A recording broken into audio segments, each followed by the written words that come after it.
El Morral del Cazador.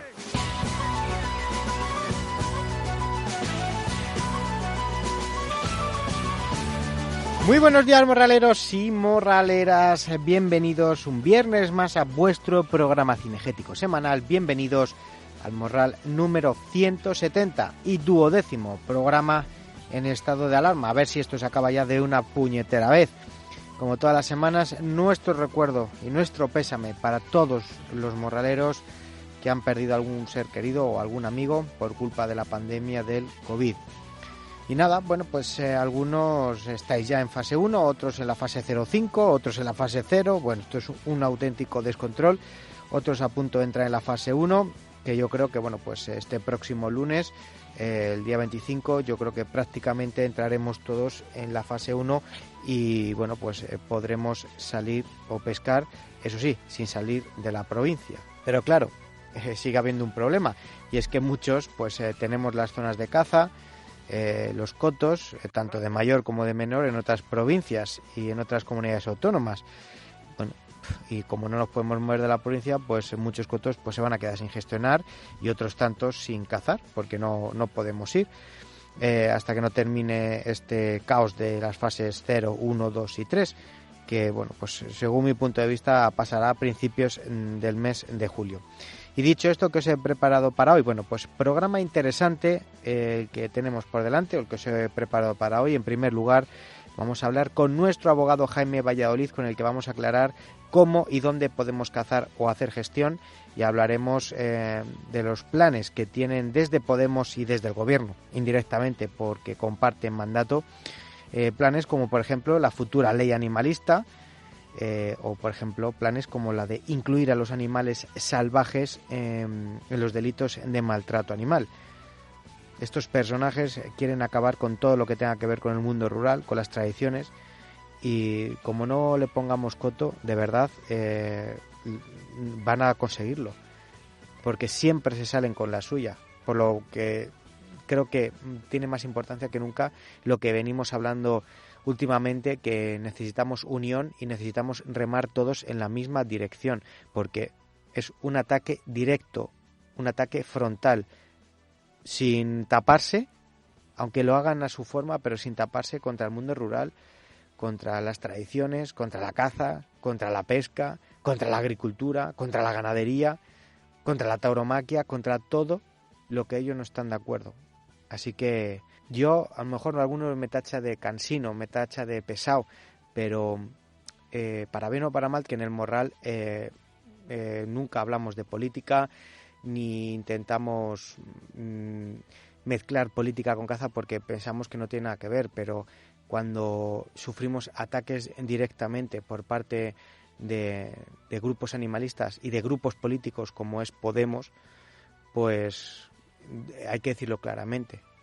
La caza no es ni de izquierdas ni de derechas, pero lo que están haciendo con nuestro sector, no solamente el cinegético, sino en general el sector rural, o sea, el mundo rural, es que tanto que hablan de la España vaciada, estos personajes se la están terminando de cargar. Pero bueno, vamos a desarrollarlo ahora con Jaime, porque también tenemos segunda parte en el Morral, en la que vamos a hablar de algo que es muy importante, creo que dice mucho de los cazadores, porque vamos a hablar del manifiesto por la codorniz, un manifiesto que ha sido redactado, apoyado y firmado y consensuado por cazadores de a pie, biólogos, veterinarios y muchas personas relacionadas con nuestro sector que llevan mucho tiempo trabajando en ello, y bueno, pues que buscan y buscamos un aprovechamiento racional y lógico para la codorniz, para la época, para la actualidad, en la época en la que vivimos,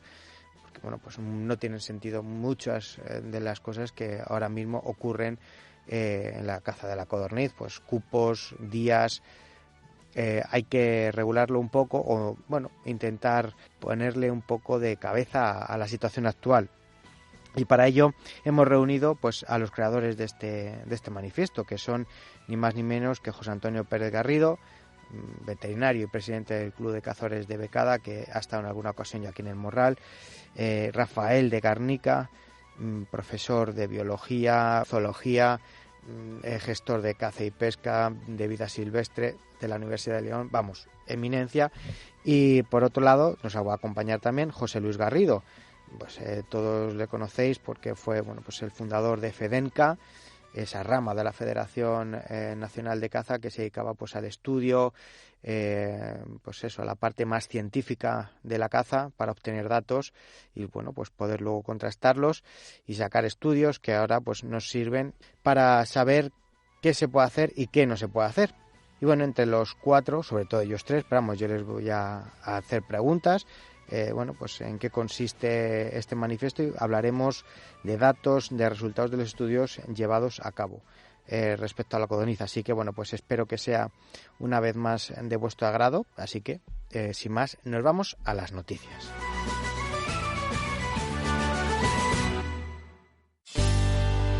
Buenas, somos Armería La Gacela, estamos en Ávila, en Paseo San Roque 31, nos dedicamos principalmente a la caza, a la pesca, a la hípica. Nuestro teléfono de contacto es el 639 60 10 93 y nuestro WhatsApp es el 65869 3101. Estamos a su disposición tanto en tienda como por teléfono, como en nuestra web armerialagacela.com, como en Facebook e Instagram. Muchas gracias a todos y les esperamos.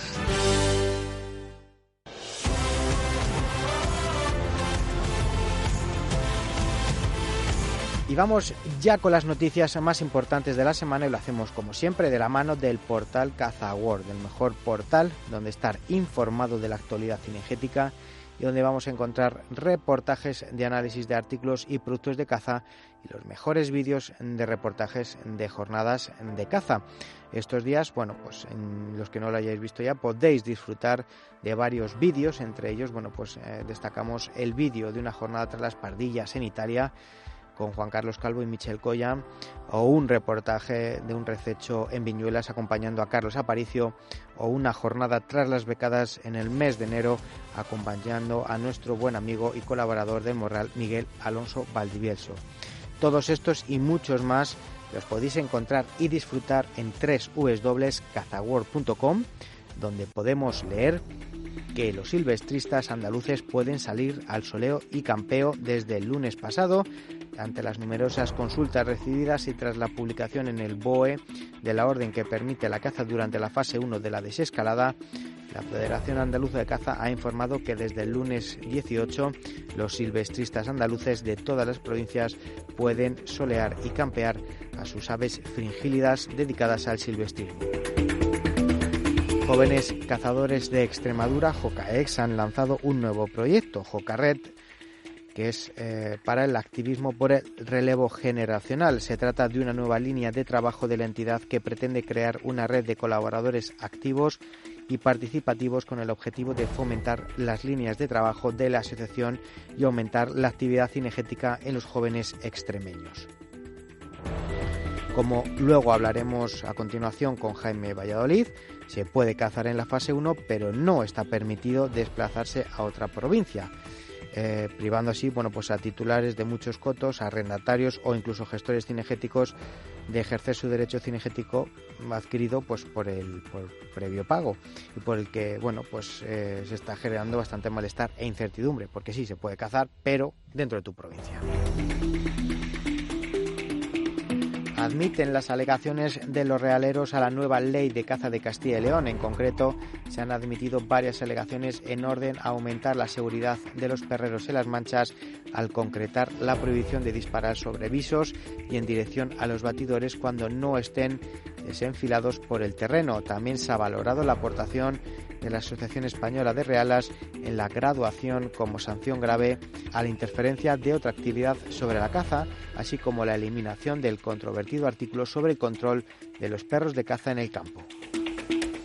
El anteproyecto de esta nueva ley de Castilla y León, que ha recibido el informe favorable del Consejo Regional de Medio Ambiente, y con este visto bueno del Consejo celebrado el lunes pasado, el día 18, de forma telemática y presidido por el consejero de Fomento y Medio Ambiente, Juan Carlos Suárez Quiñones, la Junta continúa con la tramitación de este anteproyecto de ley de gestión sostenible de los recursos cinegéticos, que será la futura ley de caza de la comunidad castellano-leonesa. Y una triste noticia, y es que la histórica firma Ugartechea ha anunciado su cierre y liquida 200 escopetas casi a mitad de precio. Las diversas crisis, las modas y el fallecimiento de Ignacio Ugartechea, junto con la situación actual, han empujado a tener que abandonar la actividad armera. Las sociedades de cazadores federadas de Madrid continúan con sus donaciones solidarias en la campaña contra el COVID-19. El pasado 6 de mayo conocíamos la donación de 6.141.000 euros efectuada por la Federación Madrileña de Caza de la Comunidad de Madrid para contribuir en la lucha del COVID-19 en un fondo recogido en la campaña solidaria Al Corona no se le perdona. Y aplastante apoyo a la huelga de cazadores catalanes contra una situación muy grave. Tanto sociedades, federaciones como cotos se han unido. Esta unión que están demostrando los cazadores catalanes es envidiable, ya que están formando un sólido bloque ante la grave situación que ha colmado su paciencia ante la nueva ley que eleva desproporcionadamente las sanciones en materia de caza.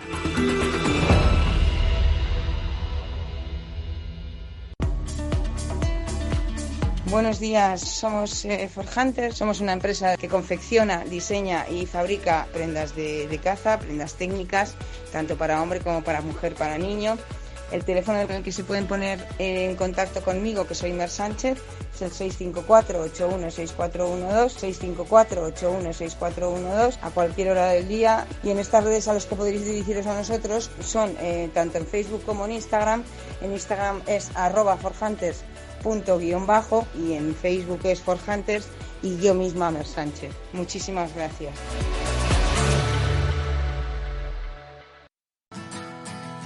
El morral del cazador. Backbeat, the word is on the street that the fire in your heart is out. I'm sure you've heard it all before, but you never really had a doubt. I don't believe that anybody feels the way I do about you now. Pues vamos ya rápidamente con nuestra primera charla de este viernes, que como se ha adelantado en el editorial, nos va a acompañar nuestro querido y colaborador Jaime Valladolid, abogado especializado en temas cinegéticos y medioambientales, para desgranar y explicarnos un poco las normas, dónde, cómo, cuándo se puede cazar, dependiendo de la fase en la que nos encontremos, la localidad o la provincia. Bueno, y luego pues comentaremos un tema pues que está pasando de puntillas por todo esto del coronavirus, lo está tapando. Y es que, bueno, pues por un lado quieren incluir a los animales salvajes dentro de los delitos de maltrato animal y, bueno, pues desde Podemos han propuesto, ya han puesto en marcha su ley animalista, aprovechando la pandemia pues para hacerlo un poco encubierto. Las personas andan despistadas, distraídas y no la cuelan. En fin, Jaime Valladolid, amigo mío, muy buenas y bienvenido de nuevo a tu casa. Muy buenos días, Javi, ¿qué tal? ¿Cómo llevamos la desescalada? Bueno, pues nosotros, yo, como vivo en la Comunidad de Madrid, pues todavía seguimos en fase 0. Tú vives en Castilla-La Mancha, por lo cual estás en fase 1. Eso es, tengo ventaja.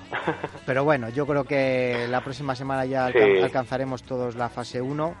Seguro que sí. Pero bueno, que realmente dentro de la fase 1, 0, 2, yo creo que a nivel cinegético, yo creo que pocas modificaciones hay, dependiendo de la fase, porque se pidió que pasar el tema de poder cazar de la fase 2, que estábamos a la fase 1, que se consiguió, pero realmente, ¿cuál es la normativa para poder cazar y pescar? Porque no podemos movernos de la provincia. Claro, o sea, al final es una autorización del aprovechamiento cinegético parcial, porque como tú bien dices, en la fase 1, que es donde se ha autorizado la práctica de esta actividad, tanto de la caza como de la pesca deportiva y recreativa, pues en esta fase no se permiten los desplazamientos interprovinciales, y tenemos que tener en cuenta que la idiosincrasia de la caza en nuestro país, precisamente, aunque se practique en las zonas rurales,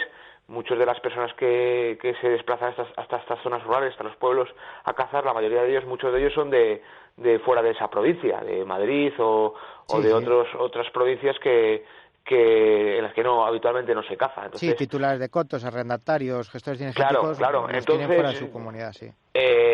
Ya digo que es una autorización, por así decirlo, parcial. En principio el gobierno anunció que se iba a autorizar la caza en la fase 2 de la desescalada. Pero bueno, lo cierto es que, claro, a la vista de los acontecimientos y puesto que en la fase 1 se autorizaban actividades como senderismo, paseos por el campo, siempre que no fuese con un máximo de 10 personas. Reuniones, pues tampoco, reuniones claro, de 10 personas, no se entendía bar. muy bien que se autorizasen esas actividades y que no se autorizase la práctica de la caza, que ahora en el momento en el que nos encontramos, cuando se autoriza sobre todo el rececho de corzo, es una caza individual, entonces no tiene mucho sentido porque no había ningún tipo de riesgo de contagio y no se entendía muy bien. Entonces, evidentemente es normal que los cazadores pues nos sintiésemos discriminados una vez más con esta decisión totalmente arbitraria. Claro, hay que decir, perdón, Jaime, que te corte, hay que decir que una cosa es la caza por control de daños, que es así, eso es. que está el control autorizada. de daños desde el punto de vista legal no se considera caza. Es una actividad en la que pueden participar cazadores, pero no es estrictamente actividad cinegética. Y no hace falta que, o sea, te puedes El mover. control de predadores ha estado autorizado siempre, o sea, prácticamente desde el principio se autorizó. Por ejemplo, aquí en Castilla-La Mancha se difundió una circular a todos los titulares de los cotos en las que precisamente pues se señalaba que el control de extraordinario de especies cinegéticas sí que se autorizaba.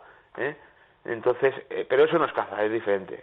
Tenemos que contar con la autorización de la administración, del titular del coto, del agricultor, agricultor, eso es, sí, efectivamente. Eso y es luego diferente. también lo que siempre se ha autorizado,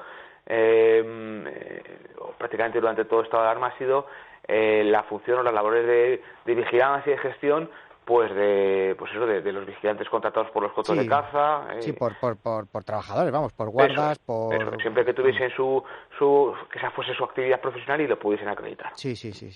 Y luego la caza, bueno, lo que hemos estado hablando.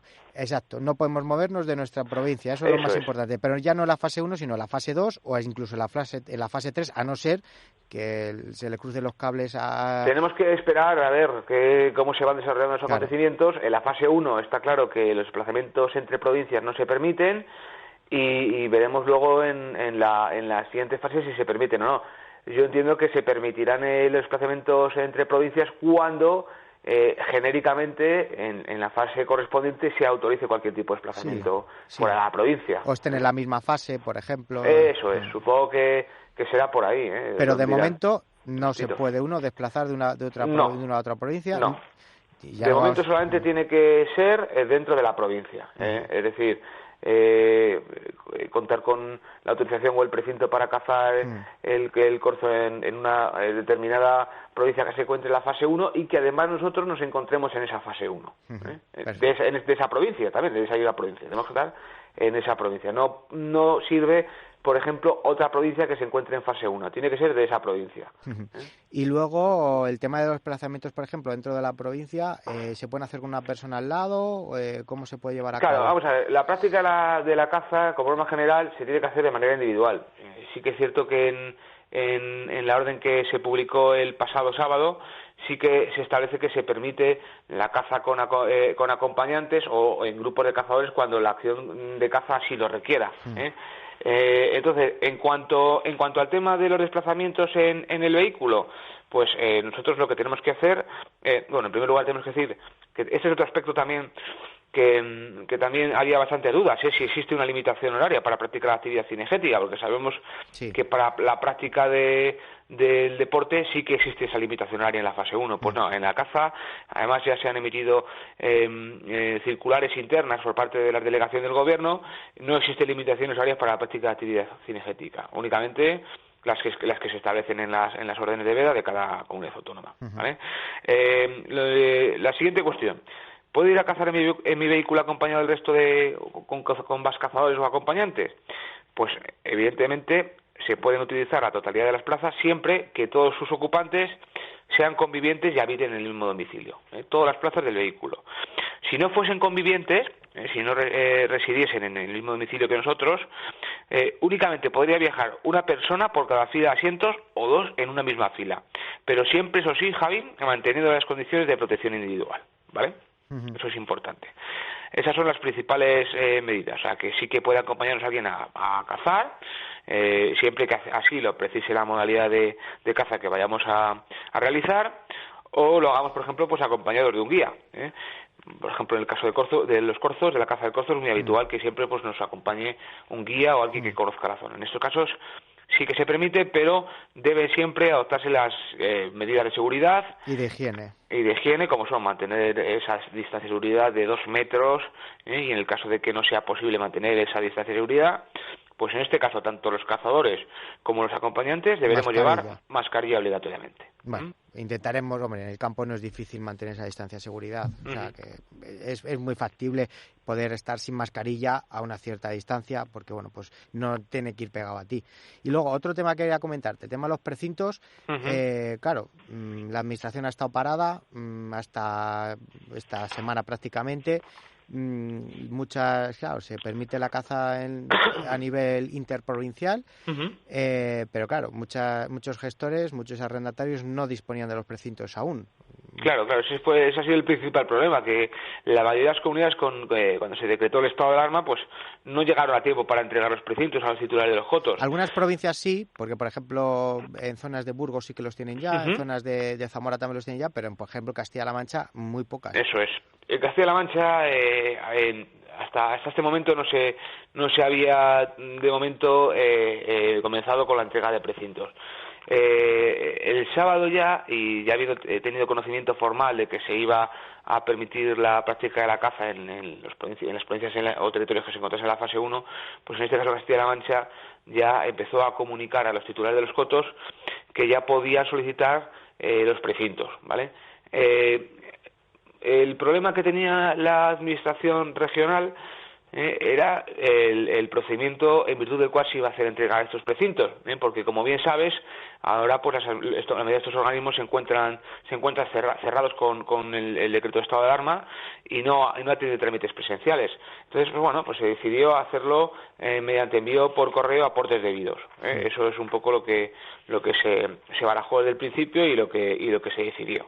Entonces, desde el pasado sábado ya se puede solicitar los precintos de corzo en Castilla-La Mancha, y para ello pues los titulares de los cotos deben cumplir o deben acreditar el cumplimiento de ciertos requisitos. En primer lugar, pues los de siempre: haber devuelto los matrices de los precintos de la temporada cinegética anterior, haber presentado la memoria anual de resultados del terreno, haber pagado las cotas, eso es, haber pagado la matrícula anual del coto, y en el caso de que el coto pues tenga en su interior algún monte de utilidad pública, pues se deberá disponer también de la licencia anual del aprovechamiento de la caza del terreno. ¿Cómo y dónde pueden presentarse las solicitudes? Pues en cuanto a las personas físicas, pues pueden hacerlo en los registros de la consejería. Lo único que ya digo que físicamente hasta el 25 de mayo, esto sí que es una noticia en primicia porque la acaban de anunciar, hasta el 25 de mayo no se va a poder hacer la entrega de esos precintos presencialmente. Está previsto que para el 25 de mayo las delegaciones provinciales de la Consejería de Desarrollo Sostenible abran y atiendan al público. En todo caso, sí que aconsejo llamar antes por teléfono porque entiendo que también se dará cita previa para ello. Perfecto. Y luego se puede hacer pues telemáticamente. Entramos a la página web de la Junta de Comunidades de Castilla-La Mancha, en la sección de trámites y gestiones, apartado solicitud de envío de precintos para actividad cinegética. Entramos y rellenamos un formulario que hay ahí, que podemos descargarnos, y hacemos la presentación pues por vía telemática. Son las personas físicas. En cuanto a las personas jurídicas, asociaciones, clubes deportivos y demás, o mercantiles, que sean titulares de cotos, pues esos obligatoriamente, tal y como establece la Ley de Procedimiento Administrativo Común y de las Administraciones Públicas, tienen que hacerlo obligatoriamente mediante o vía telemática, mediante el envío de un formulario que se incluye igualmente en sí, esa sede de la la mayoría Junta. de las comunidades es así. Pero de todas formas, esto estamos hablando de Castilla-La Mancha, por ejemplo, en otras comunidades que te puedo decir, en Aragón, en Cataluña, en la Comunidad de Madrid, por ejemplo, ¿es igual lo que tiene que hacer la gente para obtener los precintos o...? Esto es a nivel de Castilla-La Mancha. En el caso del resto de regiones en las que no se han entregado precintos, pues aún desconocemos cómo se va a hacer la entrega de precintos. Si se va a hacer también envío en aportes debidos o se va a hacer de manera presencial. Esto, ya digo, es en Castilla-La Mancha. En cuanto a requisitos para poder obtener los precintos de corzo, entiendo que son los mismos. El tema de pago de matrícula, el tema de haber devuelto, son los mismos. Pero pero de momento esto solamente es en Castilla-La Mancha. Estamos a la espera de a ver qué es lo que ocurre en otras comunidades autónomas. Perfecto. Bueno, y luego el otro tema que hemos estado hablando al principio, el tema de la modificación del Código Penal, de incluir los animales salvajes como delitos de maltrato animal, que esto no es algo nuevo, es algo que ya vienen arrastrando de hace tiempo y lo han vuelto a sacar a relucir, igual que la ley animalista que quieren poner los de Podemos. Sí, es así. O sea, desde que se decretó esto de alarma ha habido varios, y bueno, viendo además cómo se han desarrollado los acontecimientos, ha habido varios cazadores y colegas de profesión que estaban preocupados por este tema y me preguntaban que si el gobierno, aprovechándose de este estado de alarma, si se podían aprobar esa ley animalista de la que tanto se ha hablado, o incluso la modificación del Código Penal, que es algo que se lleva ya solicitando desde 2018. 2 años, efectivamente, desde el 2018. Aquí hay que diferenciar 2 iniciativas distintas. En primer lugar, lo que se denomina por parte de su promotor Ley de Bienestar Animal o Ley de Protección de Animales, que en este caso lo anunció el vicepresidente del gobierno, don Pablo Iglesias, muy recientemente, que dijo que en esta legislatura su reto era aprobar una ley de bienestar animal que sirviese de referencia para la defensa de los animales domésticos, pero también de los salvajes, y aquí la principal controversia. Y por otro lado tenemos también la modificación, ya digo, del Código Penal, que nace esa controversia, pues bueno, a raíz de una proposición de ley que se presentó en su día por el Grupo Parlamentario Confederal de Unidos Podemos, en Común Podem en Marea, y que, ya digo, fue admitida a trámite esa proposición de ley por la mesa del Congreso, pues creo recordar que fue a principios del 2018. Pero es que, claro, es lo que decir, pero es que ahora la ha vuelto a retomar y la retomó un señor que es el defensor del pueblo. Es que no lo entiendo. Sí, el defensor del pueblo, en su informe lo que hace es aconsejar que se lleven a cabo esas modificaciones. O sea, el defensor del pueblo hay que dejar claro que no tiene potestad legislativa, pero sí que recoge un poco pues lo que es el sentir y las quejas de la sociedad.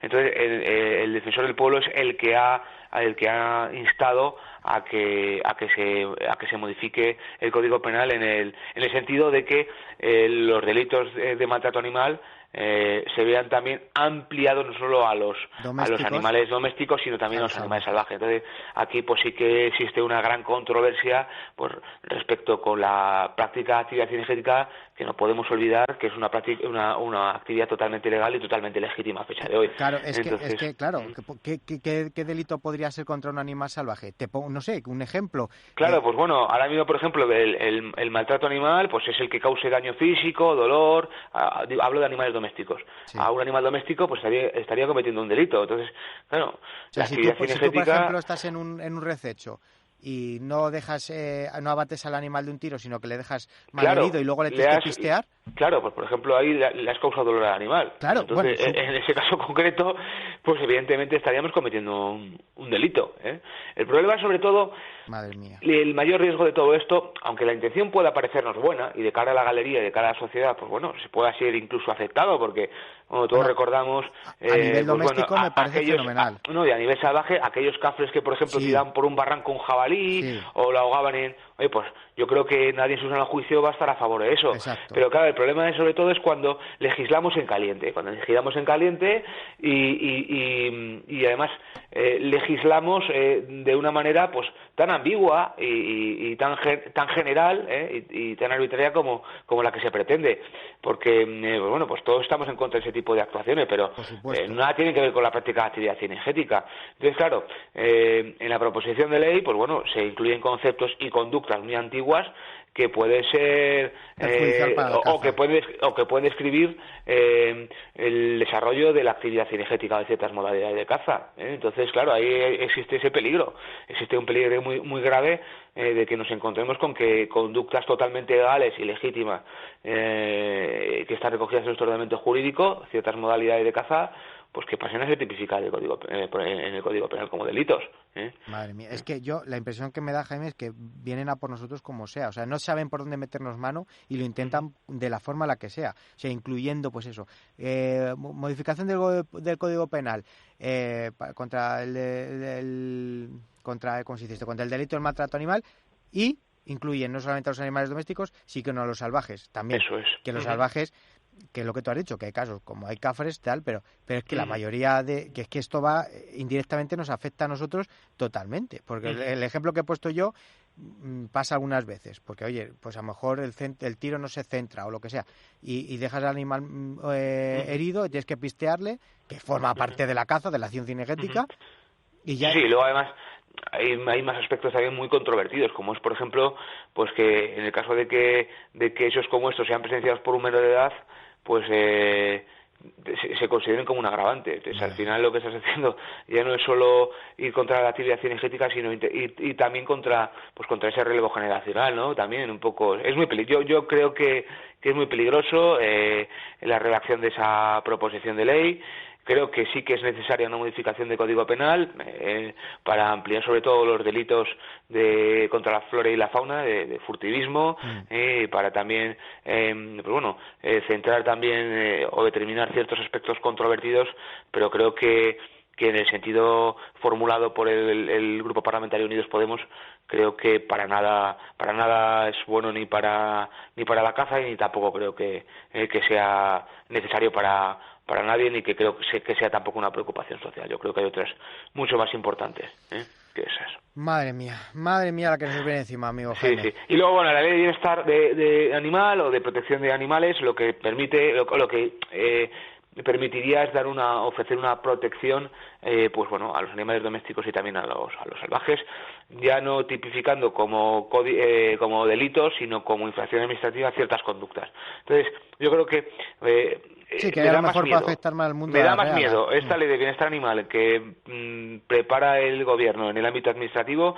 que la modificación del Código Penal, y por una cosa muy sencilla, porque para la tramitación de la ley de bienestar animal se tramitaría el procedimiento legislativo como una ley ordinaria, y sin embargo para modificar el Código Penal, pues la modificación es mucho más cualificada, mucho más restrictiva, y porque tiene que hacerse conforme a una ley orgánica, que es la que modifica el Código Penal, claro, que también es una ley orgánica. Entonces es mucho más cualificada, se necesita mayoría absoluta, y ahí sí que puede haber discrepancias incluso dentro del seno del propio gobierno, en el Consejo de Ministros puede haber discrepancias por parte del Partido Socialista y por parte de Unidas Podemos, y que lo veo más complicado. Pero sin embargo, en el ámbito de la ley de bienestar animal, en el ámbito administrativo, yo creo que ahí sí que puede haber, porque no se requiere esa mayoría absoluta, y la aprobación es mucho más rápida de la ley, mucho más sencilla, y sí que podemos tener problemas y podemos encontrar con que conductas que hasta ahora estaban permitidas y eran totalmente legales, actividad cinegética, pues nos encontremos con que puedan ser consideradas como infracciones administrativas y puedan ser sancionables. Bueno, pues nada, pues de hecho, perdona que te corte, ya en las comunidades autónomas, cada comunidad autónoma cuenta con su ley de bienestar animal o de protección de animales de compañía, y hay ciertas conductas que incluso también pueden entrañar también pues eso, una restricción de la actividad cinegética, o sea, eso está ocurriendo ya en muchísimas comunidades autónomas, no solamente se ha propuesto a nivel estatal, sino que ya en diferentes comunidades autónomas ya está ocurriendo. Entonces, yo creo que me da mucho más miedo esa ley de bienestar animal que esa reforma del Código Penal, que además entiendo que la reforma del Código Penal pues se realizará a largo plazo, porque además me consta que se quiere modificar también otro tipo de delitos, como el de rebelión, el de sedición y alguno más, y creo que se va a hacer de una manera más calmada y más a largo tiempo. Pero sin embargo, esta ley de bienestar animal sí que me preocupa algo más. Que el gobierno pueda aprobar un decreto ley o un decreto legislativo ante estado de alarma para sacar adelante esta ley, eso lo veo totalmente remoto, improbable. Tanto, bueno, en el caso de los decretos leyes es necesario acreditar una urgencia, una excepcionalidad que requiera la aprobación de ese decreto ley. Y además pues se haría de manera provisional, o sea que en eso no creo que no hay que preocuparnos. Y en cuanto a la aprobación de un decreto legislativo, tampoco, porque no existe una habilitación por parte del Congreso de Diputados, por parte del Poder Legislativo, para poder legislar sobre esta materia. Entonces, bueno, en principio considero que que si se reforma o si se aprueba esta ley, se hará por el trámite, por procedimiento legislativo ordinario, y que por lo menos conllevaría pues eso, un plazo importante para presentar alegaciones y todo. 5 o 6 meses como mínimo. Bueno, pues nada, habrá que estar atentos, Jaime. Una vez más, muchas gracias. ¿Dónde te puede encontrar la gente por si necesitan? Porque supongo que ahora con todo este tema habrás tenido un montón de dudas, de gente que te habrá preguntado. Pues sí, ha habido muchísima controversia, sobre todo pues bueno, con los requisitos establecidos para practicar actividad cinegética durante la fase 1, también pues muchos cazadores que les tocaba también renovar la licencia de armas ahora durante el estado de alarma, que no sabían muy bien qué hacer, y bueno, pues sí que ha habido muchísimas consultas relacionadas con esta situación anómala por la que estamos atravesando, y bueno, pues como siempre nuestras vías de comunicación, nuestros canales, pues son el principal la página web www.jaimevalladolid.es.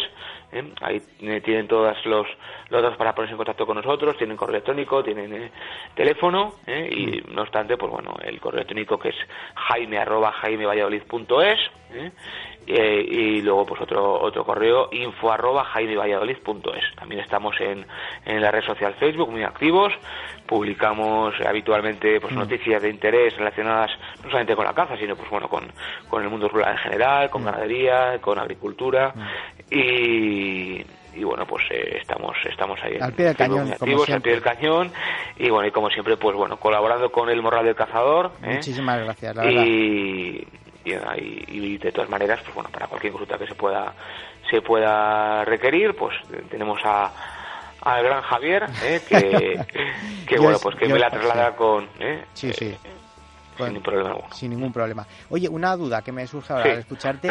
El otro día me preguntaban, pues un amigo que se le caducaba el permiso, que tenía que renovar el permiso de armas durante el estado de alarma. Le dije, que las noticias que había es que había una prórroga de 6 meses, me parece, para poder renovarla, ¿no? Eso es, una prórroga de 6 meses. La última vez que hablamos te comentaba que sí que lo que se ha hecho ha sido suspender los plazos administrativos, las intervenciones que habían cerrado, pues ahora ya se ha establecido, desde entonces, de la última vez que hablamos hasta ahora, se ha publicado una prórroga de 6 meses, en principio. Que tienes 6 meses y durante esos 6 meses lo puedes renovar cuando tú quieras. Eso es. Y los procedimientos administrativos siguen igualmente también en suspendidos. Entonces, pues bueno, cualquier tipo de trámite que tengamos que hacer de intervención, ahora creo que no se puede hacer presencialmente ninguna intervención de España, y los procedimientos administrativos y los plazos administrativos están en suspenso. Perfecto, pues ya está. Duda aclarada. Jaime, fenomenal. Sigue cuidándote. Un abrazo muy grande. Igualmente, Javi, un fuerte abrazo para ti y para todos tus radioyentes. Que son tuyos también. Un abrazo. Gracias, abrazo. Hasta luego.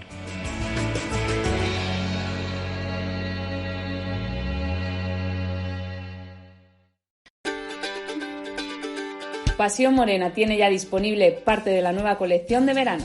Debido a este confinamiento, ahora podrás reservar tu prenda a través de la web. Solo tienes que elegir tu talla y si no está disponible, te aparecerá un mensaje de reserva. Resérvala y en unos días la tendrás en casa.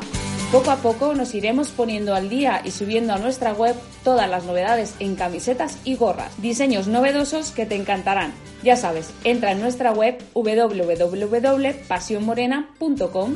Queremos agradecer también toda vuestra confianza en estos días y animaros que pronto volveremos a hacer lo que más nos gusta. Recuerda, www.pasionmorena.com. Siente la libertad y la comodidad con Pasión Morena.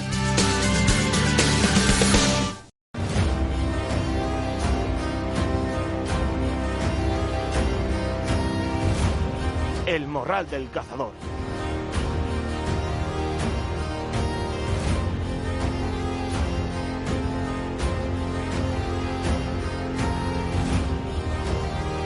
Bueno, pues vamos ya con la segunda tertulia de este viernes, que como se ha adelantado en el editorial, vamos a hablar del manifiesto por la codorniz, que se presentó pues a finales del mes de abril, con algunos de sus creadores y firmantes, un manifiesto que deja más que patente el nivel de involucración del sector cinegético por la conservación y gestión de esta ave migratoria, bueno, pues que tan buenos momentos nos hace o nos hacía disfrutar y que servían pues de iniciación en el mundo de la caza, tanto para nuestros cachorros como para los que se iniciaban en el mundo de la actividad cinegética.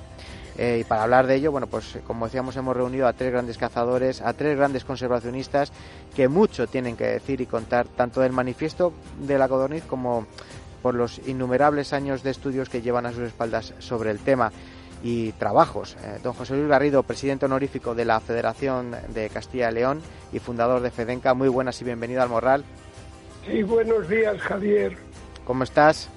Bien hallado. Yo, excelente, pero con la garganta como siempre, lo que quiere decir que he hecho una pena para hablar. Bueno, también nos acompaña Rafael de Garnica, profesor de Biología Animal, Zoología y de Gestión de Caza, Pesca y Vida Silvestre de la Universidad de León. Muy buenas y un placer el poder contar contigo en el Morral, Rafa. Buenos días. ¿Cómo estás? Por la mañana. ¿Tú también bien? ¿Todo correcto? Sí, bueno, estoy bien. Lo único que no estamos bien del todo es la sociedad, que estamos un poco fastidiaditos. Bueno. Pero bueno. Tiempo al tiempo, de todo se sale, todo tiene solución.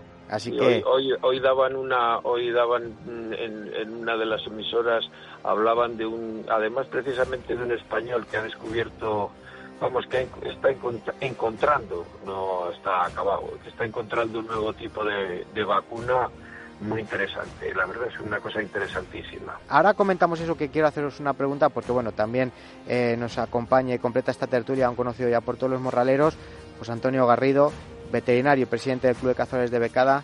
Muy buenas, José, y gracias por estar un día más aquí en el Morral. ¿Qué tal todo? Muy buenas, Javier. Pues nada, aquí encantado de colaborar. Y una cosa, siempre te comes el Pérez Garrido, que mi padre luego me mata cuando lo oye. A ver, bueno, entonces eres tocayo mío de primer apellido y tocayo de José Luis de segundo. Exacto, y no soy primo de ninguno de los dos. No. Pues sí, perfecto, señor. José Antonio Pérez Garrido.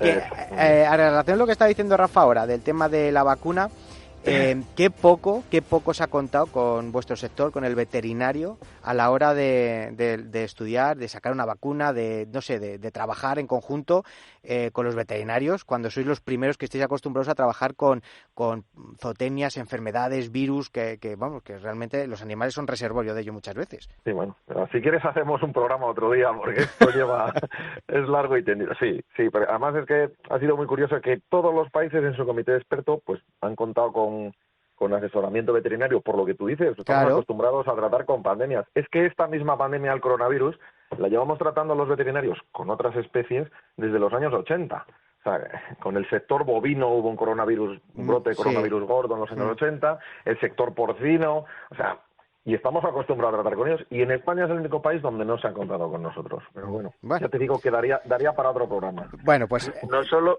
con los veterinarios, también con los biólogos. La gente intenta pensar que los biólogos son cazadores de mariposas que dan saltitos por el campo entre las hierbas. No. Y eso no es verdad. Los biólogos hacen PCRs, los biólogos investigan en microbiología, los biólogos se conocen a los animales, o sea, los biólogos podrían incluso ayudar como voluntarios y colaborar con veterinarios y con médicos, pero aquí ha habido quizá posiblemente un afán de protagonismo de algunas cosas.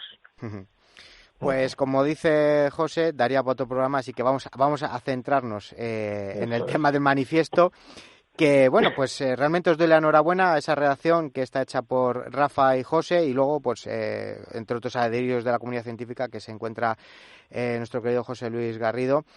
¿Cómo nace la idea de este manifiesto y cuál es su intención? Bueno, lo primero yo querría decir una cosa, que hay que darle las gracias a toda la gente, a todos los cazadores, a todos los científicos, a todos las intelectuales que se han adherido a este manifiesto. La caza ya no es la de la época de la dictadura ni la de los relatos del libro de la caza menor de Delibes, porque tampoco la sociedad que la practica es la misma. Yo eso lo leí con 14 años y ahora tengo 70. Los hábitats tampoco son los mismos, las parcelas no tienen el mismo tamaño, los bordes no tienen, y las poblaciones sobre las que la realizamos tampoco son las mismas, por lo tanto la caza tiene que renovarse, no es la caza de la posguerra. Tiene que actualizarse. Claro. Tiene que actualizarse, pero como yo creo que en general la caza menor en general, salvo salvo excepciones, por ejemplo, como la del conejo, que en algunas zonas es plaga, en otras zonas es testimonial, salvo. Pero eso no quiere decir que no haya que verla a la luz de los conocimientos que tenemos. En 1930 Aldo Leopold, digamos, lanza la idea y publica el libro El Game Management, la gestión de caza. y desde esos años pues han pasado 90 años. Tenemos que pensar en algunas cosas más. Sí, bueno, realmente yo creo que un poco el manifiesto va en ese orden, ¿no? Un poco la actualización, ¿no? De ponernos un poco al día actual, en la actualidad, de qué manera se puede gestionar mejor la codorniz. Sí, es necesaria una evolución, es que es el cazador tiene que evolucionar también, toda la sociedad evoluciona, todas las sociedades ahora mismo se está tecnificando, se está informatizando, estamos cambiando nuestros hábitos de consumo, nuestros hábitos sociales, pues la caza tiene que evolucionar también y en muchos aspectos se ha quedado anclada a lo que decía Rafa, a lo que se cazaba hace 50 años y es que no tiene nada que ver. Es que hay quien sigue pensando que el cazador sale al campo para llenar la olla y claro, pues no es. Yo siempre digo que no necesitamos la caza para comer, la necesitamos para vivir, es decir, salimos al campo para nuestro equilibrio personal, para darnos esas vacaciones de paleolítico que decía Ortega y la necesitamos para eso. Yo salgo muchas tardes, por lo menos 3 o 4 tardes, bueno, ahora no, salía 3 o 4 tardes al corzo y cazo un corzo a lo mejor en la temporada. Pero todos esos días he estado cazando, he visto un jabalí, he visto un ciervo, he encontrado un desmogue. ¿Has visto las parejas de perdices? ¿Has visto claro. Estoy en contacto con la naturaleza y la naturaleza me habla a mí. Es como si estuviera hablando y no necesito palabras. Ha habido un error también muy grande a la hora de transmitírselo a la sociedad. Pues precisamente eso, es que el desconocedor de la caza se piensa que tú sales a cazar, matas y vuelves a casa porque has matado. Y en absoluto, claro, es que es lo que dice Rafa, sale a cazar corzos durante 50 días al año y hay una temporada en la que mata un corzo, que habrá temporadas en las que no los mate. Pero la gente se piensa que cada día que sales es porque vas a matar. Y eso no lo hemos sabido transmitir tampoco. Decía Ortega que se mata por haber cazado, no se caza por haber matado. Sí. Mira, precisamente respecto a esto que estáis comentando, pues, hace poco hicieron un comentario en uno de los programas del Morral, no me acuerdo cuál fue, pues un supuesto animalista, supongo que sería, en el que pues decía, vosotros os quejáis de que no podéis salir a cazar pájaros o matar aves, no sé si es lo que ponía, y yo no puedo salir a hacer censos. Claro, yo le contesté y le dije, muy educadamente, denotas tu incultura y tu ignorancia respecto a la época del año en la que estamos, porque ahora mismo la única caza que se puede practicar es la del corzo y, pues la de las esperas del jabalí, tanto si la tienes incluida en el plan técnico de espera como modalidad de caza o por daños, únicamente lo que se puede y el control de conejos, pero no es lo mismo y ahora pues estamos en época de veda y no se puede salir al campo. De hecho, muchos de nosotros queremos poder salir al campo no a cazar, sino precisamente a lo que está diciendo Rafa, a cazar pero con la vista, me refiero pues a hacer censos, a ver cómo va evolucionando las polladas o cuántas codornices se oyen. Yo, es mi opinión. Y para hacer gestión, también para hacer gestión. Hay zonas donde es necesario ya colocar bebederos, colocar comederos, se realizan siembras específicas para la caza. Todo eso se ha perdido este año. No hemos podido salir a hacerlo. Y entra dentro de nuestras acciones de cazar. Oye, por cierto, José Luis, perdona. Sí, nada, perdón. Hay otra faceta de la caza que es la caza científica, que es la que estoy yo loco por ir a hacer, que es anillar codornices, por ejemplo. Es una caza científica. Y sin coges muerte. un ave, pones una anilla, luego va a servir para saber cómo se ha movido, cuando se la bate, que si la baten y si no, pues a lo mejor al año siguiente. Y además explotas un montón de datos, pues cómo tiene la cloaca, si tiene piojos, si tiene algún parásito, qué longitud ya la tiene, cuánto pesa. Pues se ve que ahora, por ejemplo, estamos a 15 más de 15 de mayo, ahora mismo hay la oleada más grande que durante todos los años. Yo llevo anillando desde el año 97, 23 años. Entonces, las oleadas más grandes de codornices llegan aquí, acá, de esta zona de Castilla y León, llegan hacia ahora, hacia el 15 es la oleada. La mitad sur de España es a lo mejor abril-mayo y Castilla-León mayo-junio, ¿no? Podemos decir. Sí, vamos a ver, las codornices salen del Sahel en enero. Han criado allí de octubre a enero, han sacado una pollada. Eso dicen los científicos, que yo no he estado nunca allí. El Sahel es una zona de unos... De Marruecos, sí. Sí, de 5.000 kilómetros o así de ancho, que tiene mucho verde, está debajo del Sahara, y hasta allá van las codornices. La codorniz es un animal que tenemos que respetar por el esfuerzo que hace por hacer especie y por reproducirse. Se mueve en 3.000 kilómetros del Sahel a Madrid, hay 3.000 kilómetros, o sea, se moverá 500 menos o 700 en Andalucía y 500 más, porque hacia primeros de mayo tal. Bueno, yo tengo por ahí un mapa que dice que a primeros de marzo empiezan a saltar el estrecho con el ábrego, con el viento del este. Salen un poquitín a la izquierda de Ceuta, que hay allí unos promontorios, vuelan a 90 por hora y pasan el estrecho. Los días húmedos mejor, les gusta mucho el agua para todo, y saltan a Cádiz, a la parte este de Cádiz. Entonces, de ahí luego se van distribuyendo por toda España. En un año como este, que he visto por ejemplo, un girasol ya que tapa una persona en Andalucía, y he visto una avena que tapa a un ciudadano en Ciudad Real, y he visto otras plantaciones que están exuberantes. Me refiero que este año el pasto en general, José Luis. Muchas en Andalucía, estarán criando muchas en Castilla-La Mancha y criarán bastantes aquí. Pero y las codornices que están criando, por ejemplo, que han criado ahora en Andalucía, en Castilla-La Mancha, esos pollos a lo mejor vamos a hablar en 20 días ya pueden tener un vuelo normal. ¿Podrían, por ejemplo, migrar a Castilla-León? No, todavía no. Vamos a ver, las codornices tienen... Castilla-León me refiero de Madrid para arriba, ¿no? Pero te voy a decir, mira, un pollo vuela a los 9 días. Tiene un vuelo casi normal que te medio engaña a los 20 días. A los 35 días es independiente. Y a los 55 días, casi 2 meses, es ya juvenil. O sea que puede procrear.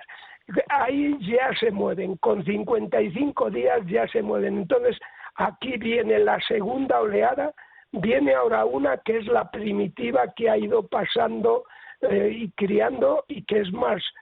Y luego viene una segunda oleada en la segunda quincena de junio, siempre una segunda oleada, un poquitín más, con menos pico que esta, y llegan aquí y hacen un tercer nido en Castilla y León. Ya han llegado unas que han hecho ya el primer nido y que ya habrán sacado pollos. Pero hay una segunda que vienen en junio, y donde pueden hacen nido. ¿Dónde pueden? Pues donde no hayan segado. Uh-huh. Decir que, claro, todos estos datos son fruto de años y años de investigación, como decíais, que yo creo que quedan patentes en el manifiesto, que lo único que se busca es una caza lo más adaptada a la situación actual en la que vivimos, porque yo no sé si tenéis constancia de que la codorniz, como por ejemplo le pasa a la tórtola, vuelve año tras año a la zona o al territorio en el que crió el año pasado. Eso se llama filopatria, es decir, amar tu terruño, que es lo que quiere decir la palabra, que es griega. Siempre hay más posibilidades de que los animales vuelvan. Desde luego se han hecho, eso sabe mucho más José Antonio, en la filopatria de algunas becadas, que prácticamente es que están en la misma parcela de bosque. Sí, en el caso de las becadas sí que lo tenemos estudiado, gracias pues precisamente a lo que decía decíamos antes, a las últimas tecnologías. Nosotros en el Club de Cazadores de Becada empezamos a utilizar la radiotelemetría vía satélite y los dispositivos ahora han evolucionado hasta incorporar localizaciones GPS, y este año tenemos el ejemplo, creo, de una becada que tenemos ya por 3 años su recorrido migratorio.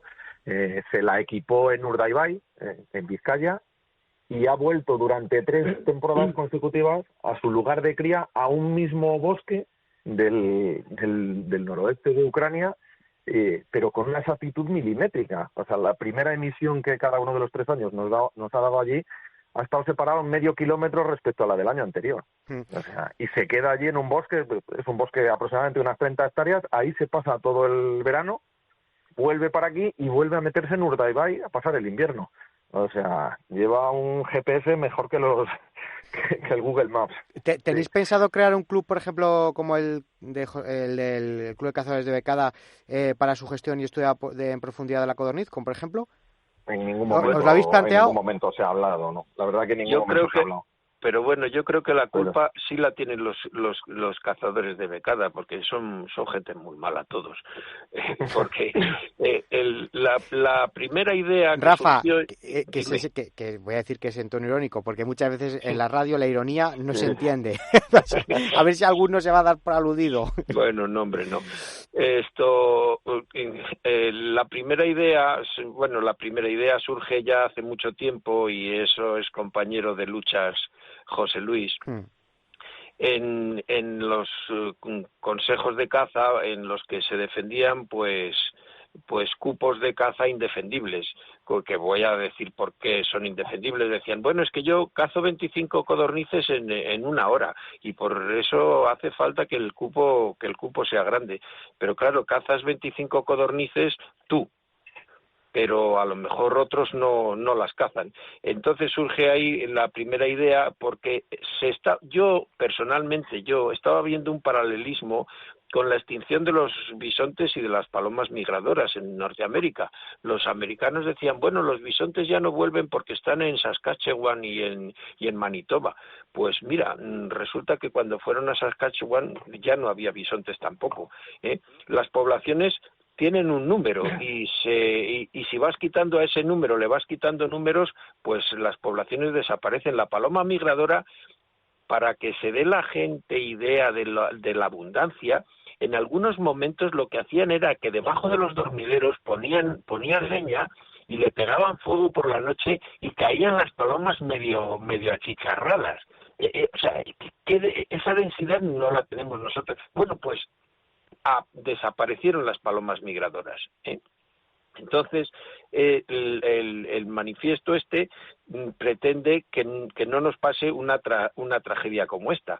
No parece que vayamos en esa dirección del todo, pero tampoco tenemos por qué ayudar a ir en esa dirección. Claro. Y entonces, este año, precisamente, en relación con el Club de los Cazadores de Becada, en Almanza hubo una reunión de becazadores que fueron a hacer un censo un muestreo de becadas, y a mí me invitaron a dar una charla. Yo hablé de la becada y hablé de algunas reflexiones mías, y ya fuera de la conversación, de repente fue como si me viniera un flash, de repente como que hubiera encontrado la palanca para mover esa idea, y es que los cazadores de becada son amigos de los perros de muestra, y muchos de ellos también utilizan el perro para la caza de la codorniz. ¿Y por qué no utilizar en algún aspecto esa palanca para salir adelante con la conservación de la caza de la codorniz? Y a partir de eso, pues bueno, pues es como eso que decía Camilo José Cela: 1 minuto de inspiración y 10 años de transpiración. De todas formas, en general yo creo que el amante del perro de muestra está de acuerdo con lo que se está hablando aquí, con el verdadero cazador de perro de muestra, el que le gusta la caza al salto. Yo no solamente la caza de becada, porque yo, por ejemplo, no soy cazador como, por ejemplo, puede ser José de becada, pero soy cazador de perdiz al salto salvaje y a mí, bueno, pues particularmente pues es una cosa que me interesa mucho y que estoy totalmente de acuerdo, que estabas hablando del tema de los cupos, pues no puede ser que haya un cupo de 25 codornices al día, o sea, es en la situación en la que estamos. Pues no. Además, te digo una cosa, José Luis ha dado una muy bonita lección de cómo va saltando la población.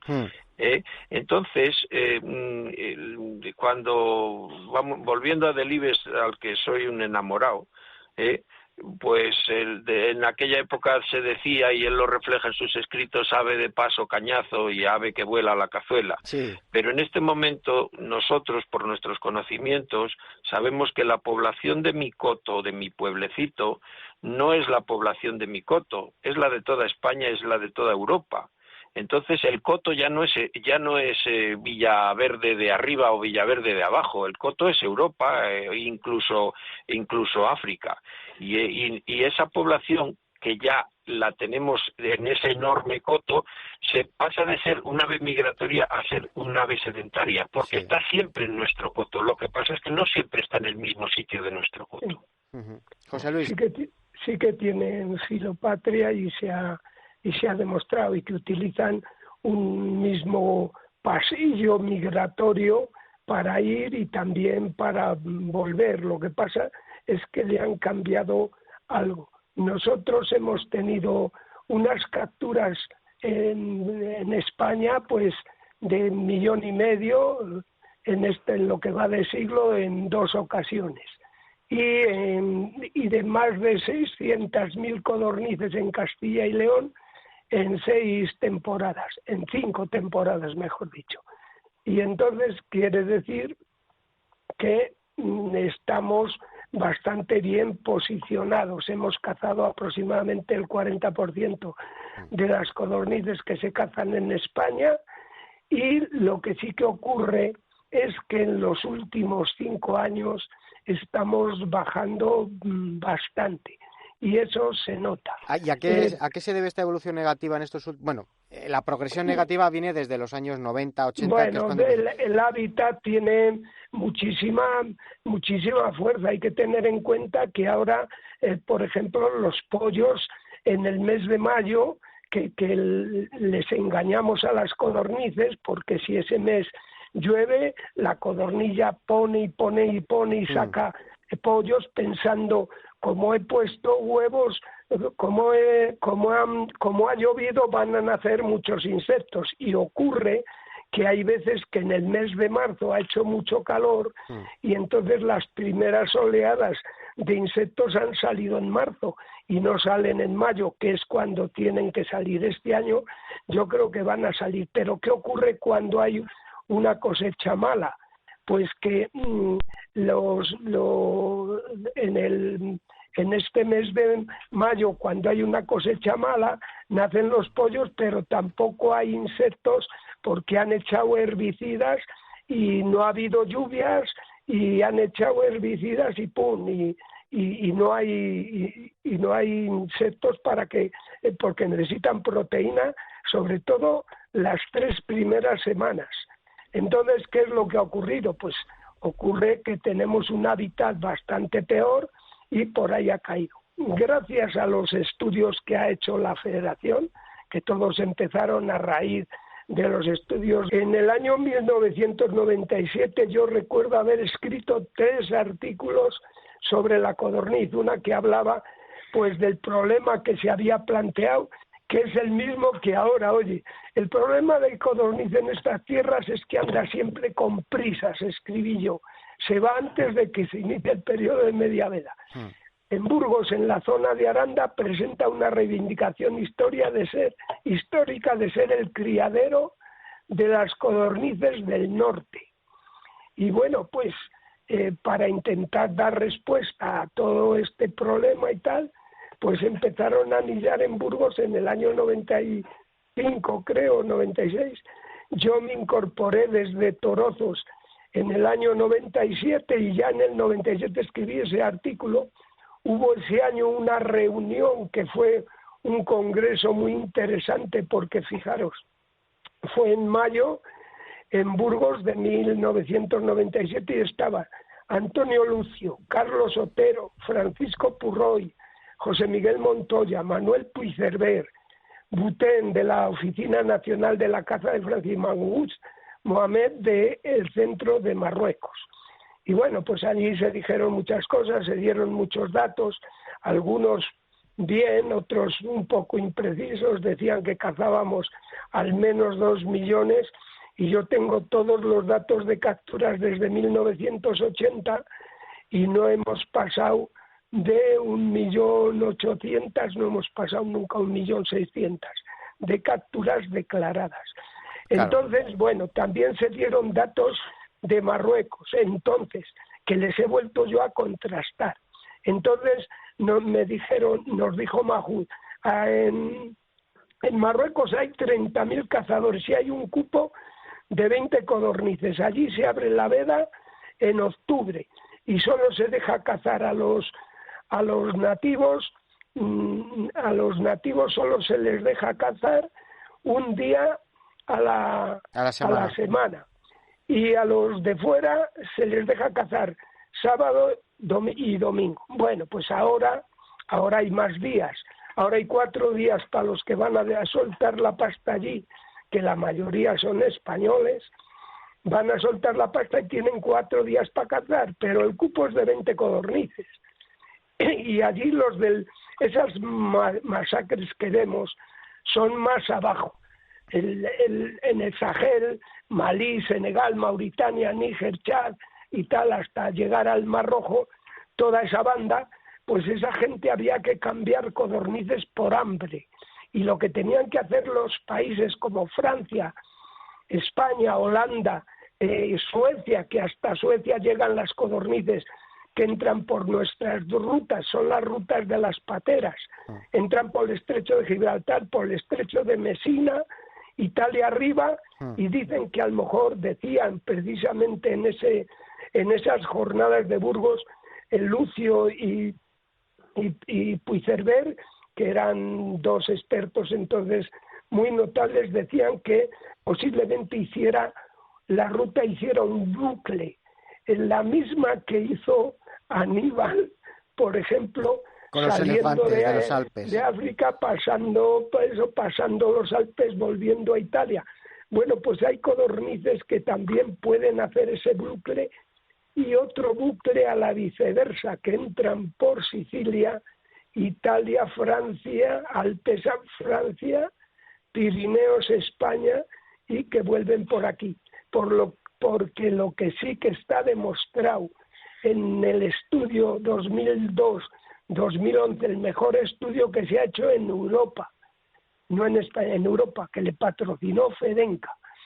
Este estudio, que ya lo hablábamos en el 97, hay que hacer estudio a nivel nacional, y al final, estando Fernando Tello de presidente de Fedenca, se hizo el proyecto de la codorniz que ha durado 10 años y nos ha dado unos datos inconmensurables. 16.350 codornices anilladas. No hay ningún golpe de esos, excepto uno de un paisano en Italia que no sé cuántas hizo hace muchísimos años, cuando no se anillaban con anillas, sino con hilos de plata y cosas de esas. Y 27.200 muestras biológicas, patas y alas, que hemos entregado los cazadores, y eso nos ha permitido saber, por ejemplo, pues que las codornices que cazamos, el 53% son de puestas tardías, o sea, de puestas que se han hecho aquí, y el 47% son de adultos que muchos han criado en Centro Europa, muchos, pues el 16%, y el 30% pues han criado más pegando aquí a España ya, o en España. Total, sí. que cazamos la mitad de jóvenes que dijo. Y esto nos sirvió, y José Antonio estuvo con la perdiz, y eso para que en una denuncia que nos hicieron los ecologistas y que daban a Castilla-La Mancha sin poder cazar la media veda, sacamos datos allí, se pusieron datos sobre el tapete y se acabó el invento, y aquí nos han tirado a dar. Y entonces ahora nos quieren andar otra vez tras el tema. Han sacado especie del año a la codorniz, pues para tocar las narices, porque tienen solo los datos de Sacre, y los datos de Sacre son tampoco tenemos ahora nosotros tantos datos como tuvimos entonces. Pero ¿sabes cuál es el problema, José? El problema es que su propósito no es el de ayudar, no es el de gestionar, no es el de mirar por especies, sino el de prohibir y, bueno, pues echar la culpa pues tenemos al sector que adelantarnos, perdona que termine el relato, tenemos que adelantarnos nosotros con medidas para desarmar algunas situaciones. No es porque vayamos a hacer ningún milagro ni sacrificio nuevo, sino que vamos a hacer una cosa racional, que es adaptar los cupos como están en toda España, menos precisamente en los dos sitios donde más se cazan, que somos Aragón y Castilla y León, adaptar los cupos a las capturas poco más o menos que se pueden hacer en un día de referencia. Yo creo que un cazador, yo estaría loco, bueno, yo ya soy muy mayor y no tengo que hacer ningún cupo ni ningún eso, pero no se puede convertir la caza en un concurso de cupos. No. Eso potenciar eso es una torpeza. Y no querer pues poner una medida que toda la sociedad se entera rápido de lo que hacemos, y además si lo publicamos y lo decimos, pues siempre será una medida de que nosotros sabemos medir y ajustar igual que en mi coto. Yo he tenido 6 años que en lo que va de siglo no hemos cazado perdices. Algún año hemos cazado 4 o 6 para ver el índice de jóvenes viejos. 6 años, en 20 temporadas, 19 que hemos pasado. 19 temporadas, 6 veda en el coto, y que cazamos una serie de personas que nos gusta mucho, porque había pocas perdices. Pues hay que hacer algo parecido. Las codornices han bajado espectacularmente en estos años, sobre todo en los sitios. Y es porque se concentran en unos lugares adecuados, porque lo ha dado así la climatología y el hábitat. La climatología y el hábitat y demás, y lógicamente todas las que bajan de Francia se quedan por esas zonas, y todas las que han subido desde toda España se quedan por esas zonas y después retornan. Y no sabemos lo que pasaría, porque últimamente yo no he vuelto a ver esos bandos que te encontrabas en septiembre, que te quedabas asustado en medio de una cebada, que ya normalmente no había codornices autóctonas, pues te ha llegado un día un montón de ellas. Y no hablo de la lluvia de codornices, que ese es un fenómeno, pero otra cosa. Venga, termine. Creo que ahí José Luis ha apuntado muchas cosas ya en base a lo que vamos hablando del manifiesto, ¿no? Pues ha apuntado de la necesidad de estudios continuados, porque es que además la caza ahora la tenemos que basar en estudios, porque datos. Parece que continuamente tenemos que estar justificando por qué cazamos. Y la justificación viene a través de los estudios, es decir, usted solo puede aprovechar una especie si su caza es sostenible, si realmente no está afectando a sus poblaciones, y me lo tiene que demostrar. Entonces tenemos que tener un estudio continuado, y esos estudios, como nos está hablando José Luis, el de FEDENCA se terminó en el 2011, no ha vuelto a haber un estudio serio por parte de cazadores al respecto, y tenemos que involucrarnos en eso. Hay uno, pero muy escaso, que precisamente participamos tú y yo, que es el de hembras, que se sigue haciendo por la Federación de Castilla y León. Empezó por FEDENCA, porque cuando terminó el 11 empezamos en el 12 a estudiar la posibilidad de aves, de hembras, y se está manteniendo hasta ahora. Y eso de hembras, pues es que se sabe desde la Edad Media cómo se cazaban hembras, y todavía pues no lo hemos conseguido. Hay que tener un perro que no zapatee, y tú, por ejemplo, tienes perros que se quedan fijos y no se mueven aunque salga una codorniz, y entonces se las puede cazar con un redejón, con una especie de cazamariposas, con una red y 2 cañas de pescar llevada entre 2, ¡pum!, echada encima y salta la codorniz, y es hembra a lo mejor, y si es macho, pues anillado, y si es hembra, la anillas, y también, y menuda alegría me daría. Yo no he cazado ni una hembra, y ni que yo sepa, se han cazado poquísimas hembras. Para anillar, acláralo, cazaban hembras para anillar. Para anillar las cazamos, hombre, sabemos que hemos cazado muchas de hembras. Pero que no dejan de ser estudios locales, sí que hay estudios. Dentro de los científicos que firman el manifiesto hay gente en Cataluña. Pero si es que se ha cerrado Fedenca, se cerró.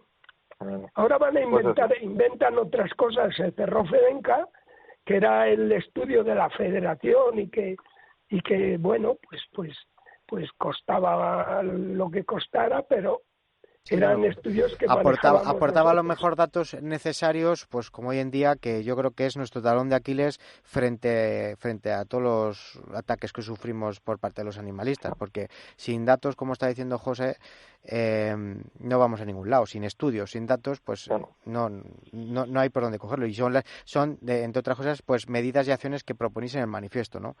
Exacto, el hacer un estudio, pero un estudio global, un estudio a nivel general, como decía Rafa Garnica, que no es mi coto de León, mi coto de Burgos, o mi coto de Palencia, o mi coto de Zaragoza, es una población que tiene coto en África y en Castilla y León y continuidad en Castilla-La Mancha y en Andalucía, en Extremadura, es decir, hay que hacerlo a nivel global.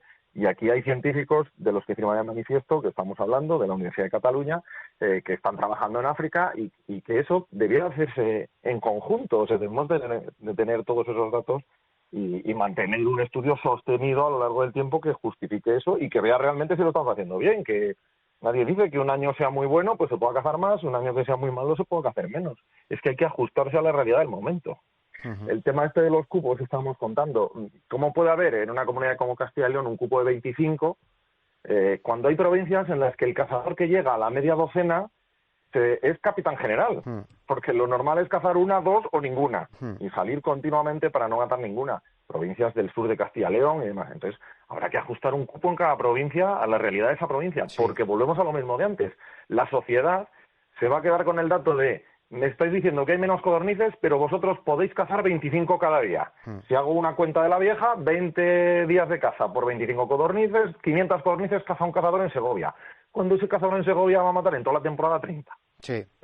Entonces, ¿por qué tenemos que mantener ese cupo general en una comunidad además tan amplia como esta? Y cuando estamos viendo que en Andalucía hay un cupo de 8, en Extremadura hay un cupo de 10, me parece, en las Islas Baleares hay un cupo de 6, o sea...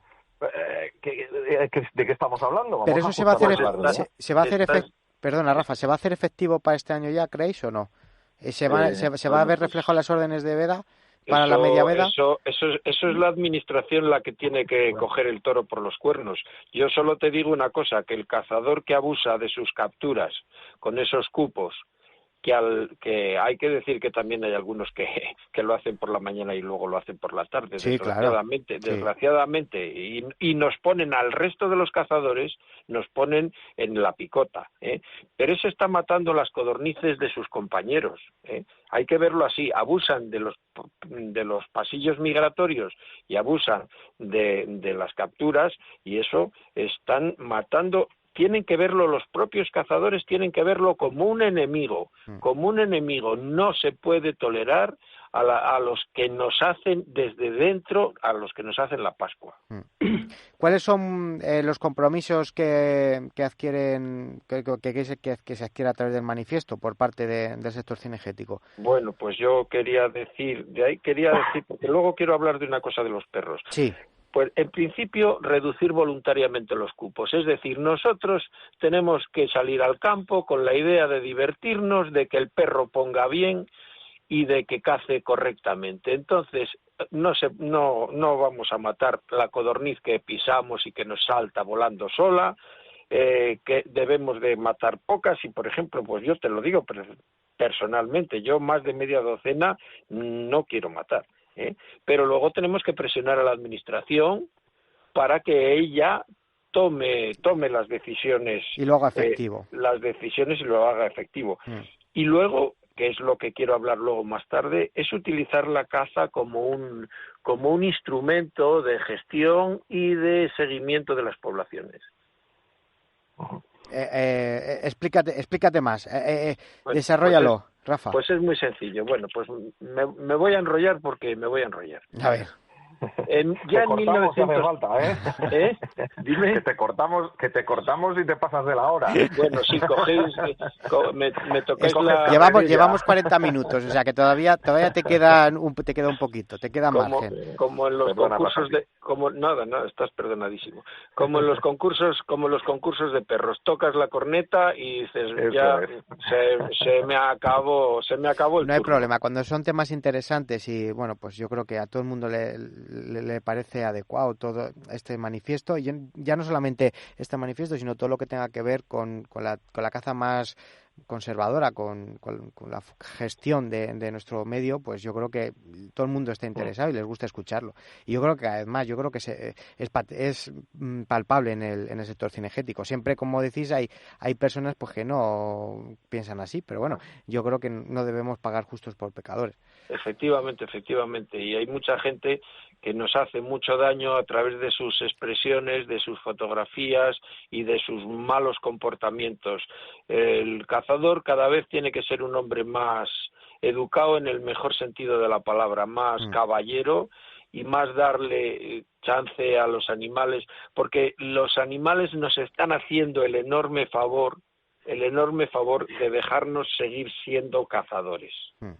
Y ese favor tenemos que agradecérselo. Pero bueno, hablando de lo de para qué, de esos compromisos y de utilizar la caza como un índice de abundancia, pues puedo decir que ya desde 1930 y seguramente antes hay datos de censos de aves de caza con setter Gordon en Norteamérica. Pero también los perros se han utilizado para la localización, porque claro, hay perros, con lo que hablaba José Luis, hay perros con muestras de mármol, y entonces esos perros tienen una utilidad para el trabajo en biología y de la caza, una utilidad enorme, pero no solamente perros de muestra. Entonces se utilizaban para localización de nidos, se han utilizado para anillado de aves acuáticas, se han utilizado, fijaros, yo creo que José Antonio a lo mejor no se acuerda porque seguramente era muy joven, pero el año 73 al 76 hubo en Doñana unas mortandades muy grandes de aves acuáticas. Bueno, pues esas mortandades que se dan por el botulismo que se dan en muchas marismas, se han utilizado también los perros para recoger las aves enfermas para curarlas, Se han utilizado perros de muestra, pero se han utilizado perros de cobro o perros del norte, de estos tipo husky, porque se han estudiado poblaciones, pues por ejemplo, de corzos en Dinamarca o de mapaches en Florida. Hemos visto el marcado se utilizan para buscar pumas y luego poderlos matar. Marcar. Para el marcado de pumas, para el censo de ardillas. Se han utilizado, ayer yo lo leí y me quedé sorprendido, pero interesante, como modelo de depredador. Entonces, soltar un perro en sitios que se sabe dónde, o sea, que se tienen ya animales previamente marcados, y entonces se ve el comportamiento del animal marcado, un corzo, un ciervo, frente al depredador, ese depredador, digamos, de laboratorio que le hemos puesto, que es un perro, se ha utilizado para ver cómo se comporta ese animal presa, que es el ciervo o es el corzo. O sea, entonces, el uso de los perros como animal que nos ayuda a estudiar las poblaciones es importantísimo. Y tú lo que es extrapolar al tema, o sea, lo que te refieres a extrapolar al tema de la codorniz, utilizar al perro como herramienta para obtener datos, capturas, para luego pues anillar y luego soltar, por ejemplo. Bueno, yo te digo una cosa. Para que veas mi caso, yo en los años 80, pero 80 al principio, finales de los 70, primeros de los 80, hice un estudio con perro de las becadas en León. Y escribí ese estudio y lo mandé a una investigadora, que es Mónica Shorten, que había hecho una revisión de todos los trabajos de becada en Europa. Se lo mandé para que me diera su opinión. Y no me dio su opinión. Me devolvió al cabo de, no sé si de un par de meses, el artículo publicado, yo se lo mandé en castellano, publicado en inglés, en la revista del grupo de estudio de becadas y agachaditas.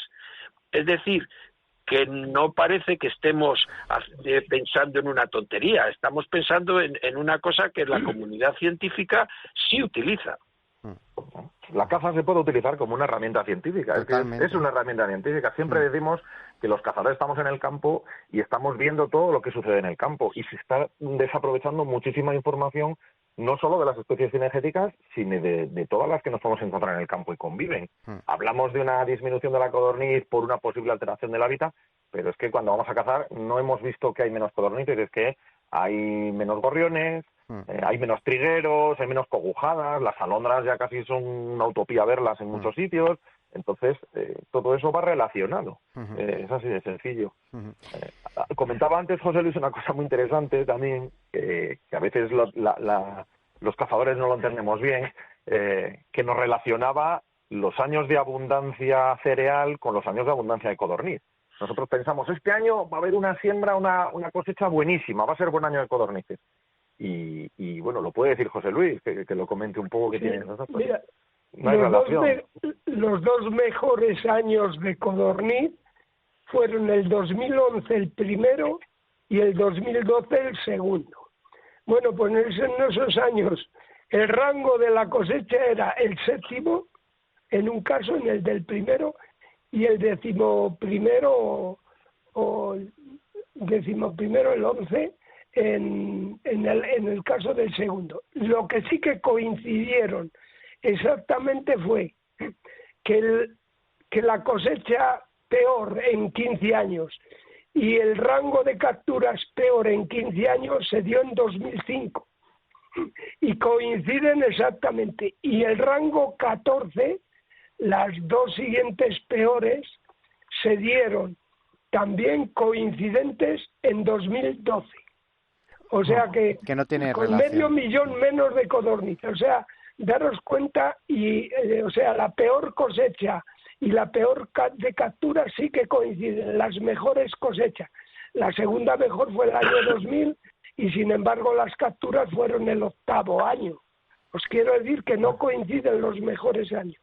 Yo creo que a lo mejor tiene más que ver con la climatología, ¿no? Más que con que sea un buen año Sí, claro. En un retraso en la cosecha. Eso es, a eso iba. O sea, por ejemplo, años como este pueden que sean buenos no porque la siembra esté alta o porque sea buen año de cosecha, sino porque a lo mejor, bueno, pues ha sido una primavera húmeda, que hacía años que no teníamos una primavera húmeda como la de este año. Se retrasa la cosecha y, bueno, pues no solamente se beneficia la codorniz, se beneficiarán pues muchas aves que crían en el suelo y bueno, pues yo creo que es lo que hay que tener en cuenta. Que fue un poco, yo creo, que lo que sucedió el año pasado, la temporada pasada, que fue buena en muchos sitios, fue buena porque se abrió la temporada y todavía hay muchas zonas sin cosechar. Exacto. Entonces ahí hay un vivero de codornices, por así decir, que otros años más secos, pues el 15 de julio está todo el campo cosechado. Y muchas veces también la caza nos puede engañar, es decir, igual pensamos que hay menos codornices porque hemos cazado menos, pero es que las codornices simplemente se han movido. Se han ido de un sitio en el que van a estar un mes en un desierto. Pues claro, tienen que buscar otras zonas mejores. El primer termómetro que tenemos para la codorniz, porque es que cuando medimos las que cantan solo duran 15 días como máximo, y esto está totalmente comprobado. Solo duran 15 días como máximo en el mismo territorio. Luego empiezan sus desplazamientos porque hacen 4 tipos de movimientos las codornices. Las codornices tienen un movimiento migrador que es el primero, venir desde África aquí. Luego tienen uno trashumante de crecimiento del cereal, se van tras las cosechadoras. Luego tienen un movimiento estival, madres y crías de sur hacia norte, ya en junio vienen oleadas que pasan por aquí, las vemos de paso, y en cuanto llegan, para allá van. Y luego el don Juanesco, que es el de machos buscando hembras. Por eso solo duran 15 días, porque, ojo, es polígamo el macho, pero no creáis que la hembra es una especie que está estratega de la R y está nacida, podríamos decir, creada por la naturaleza para producir especie. Sí. Entonces, ¿qué ocurre? Que la hembra se cruza con 4 machos diferentes. Esto se ha comprobado que hay un alto porcentaje de nidos que le compone, que están de 4 padres diferentes. ¿Por qué? Porque la hembra no se fía del primer cantamañanas que llega allí, que es el que más manda, sino que, como suelen venir asociados, luego se apareja con los demás. Oye, José Luis, una pregunta que me surge ahora, porque el año pasado, y a mí me hablaba una vez de la codorniz guía, ¿es como tal, existe o eso es un mito? No, eso es una leyenda urbana. Existe el rascón y demás que vienen en la misma época, son parecidas y parece una codorniz más grande. Sí, exacto. Y le llaman el de codorniz. Eso no existe. La codorniz, bueno, hay una cosa. Fijaros que en la vida media de una codorniz, la esperanza de vida es de 1,2 años, o sea, 1,2 años, 14 meses o una cosa así. A mí eso me sorprende mucho, porque entonces las codornices que vienen aquí un año, es muy probable que la que viene a poner el huevo al año siguiente no vuelva. No, mira, es que os voy a contar ¿sabéis cuántas cazamos adultas de más de un año? ¿El porcentaje? Sí. ¿Cuánto? Muy bajo, será.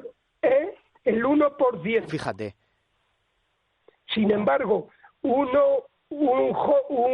adulto de este año que se miden por los meses que tienen. Sí, que a lo mejor ha nacido en abril. Claro, vamos a ver, se considera juvenil ya para procrear con 55 días, hemos dicho.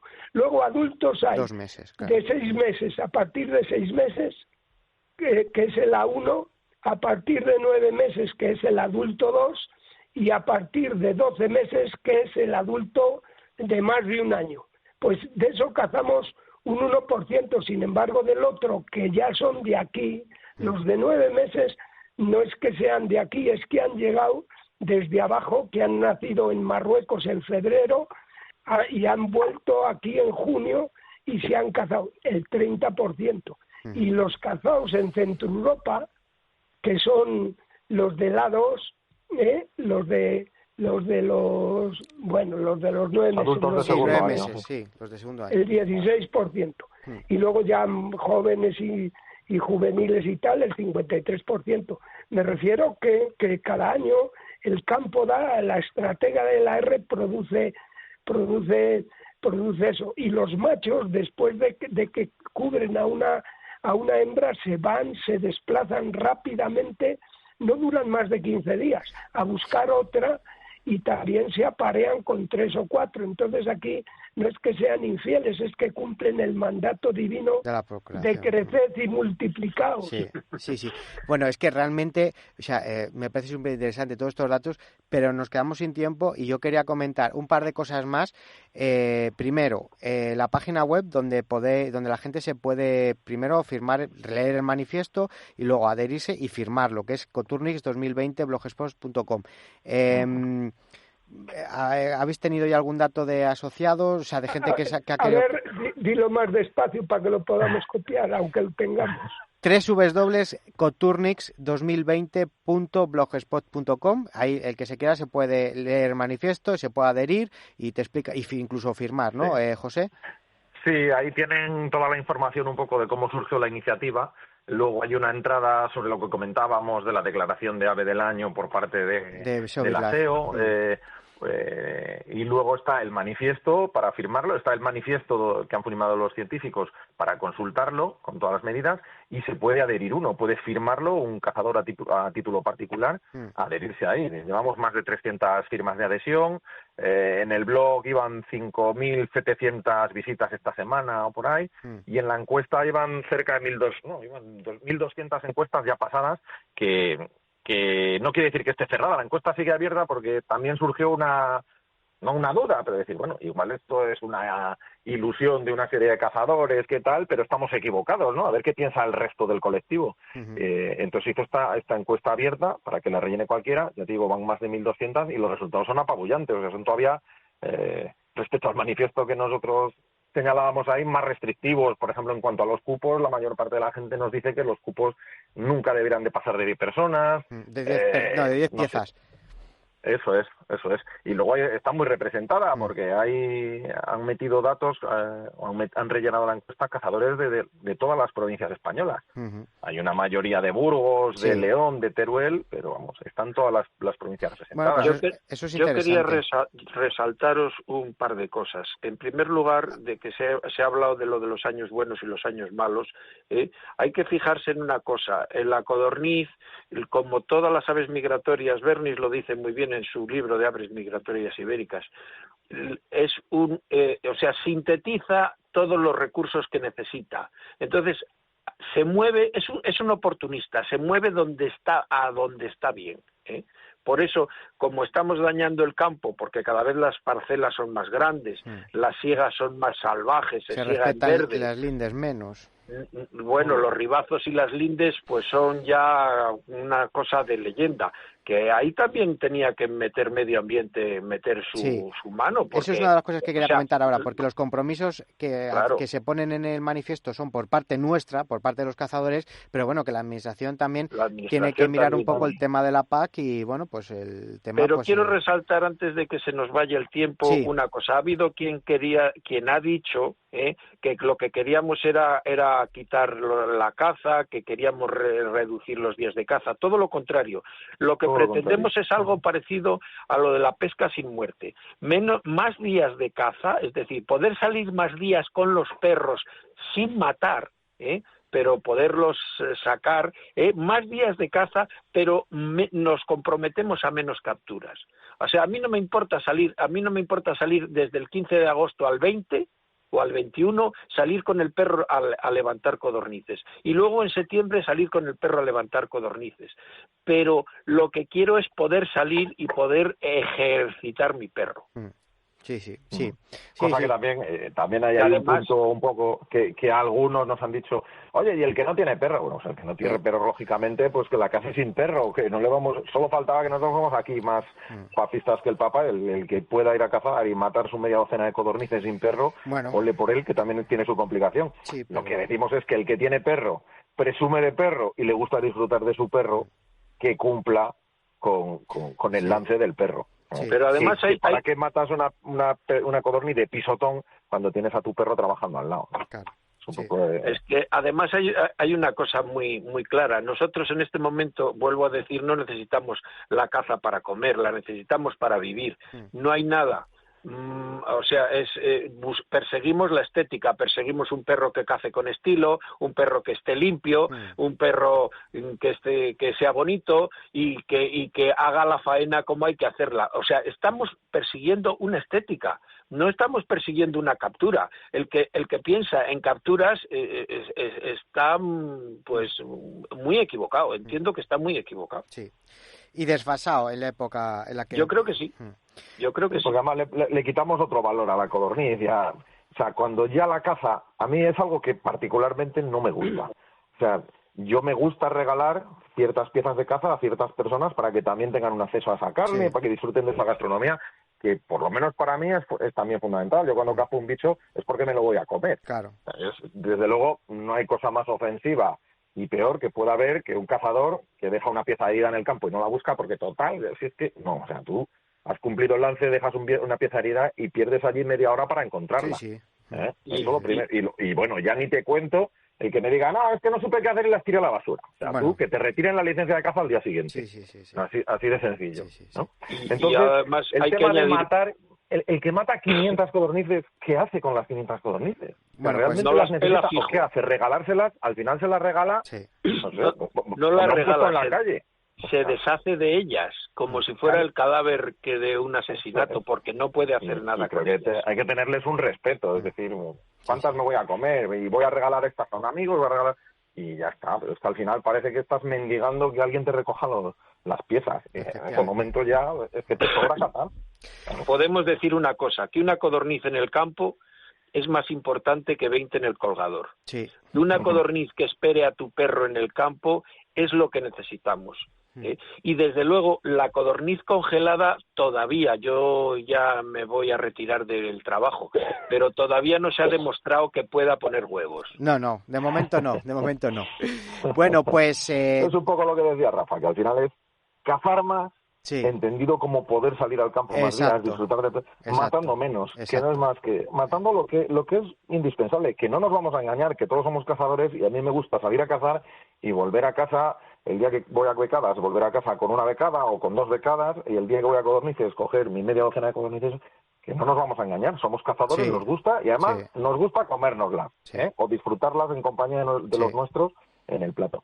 Pero de ahí a tener la necesidad de hacer una masacre, no. Una masacre, pues no. Asadita dentro de un pimiento. Bueno, o a la parrilla con un poco o a la plancha con un huevo frito. Oh, madre mía. Bueno, que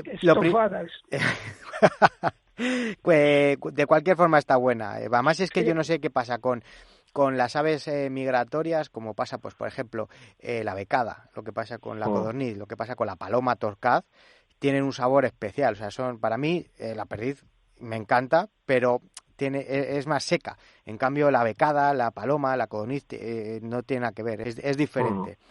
Bueno, distinto. Que en primer lugar, enhorabuena por poner en marcha este manifiesto, que esperemos que se siga adhiriendo mucha gente, esperemos, que es importante, compromiso por parte de los cazadores, pero compromiso también por parte de la administración, pues para que hagan efectivos todos las acciones que habéis puesto, que habéis compartido, que creo que son acertadas.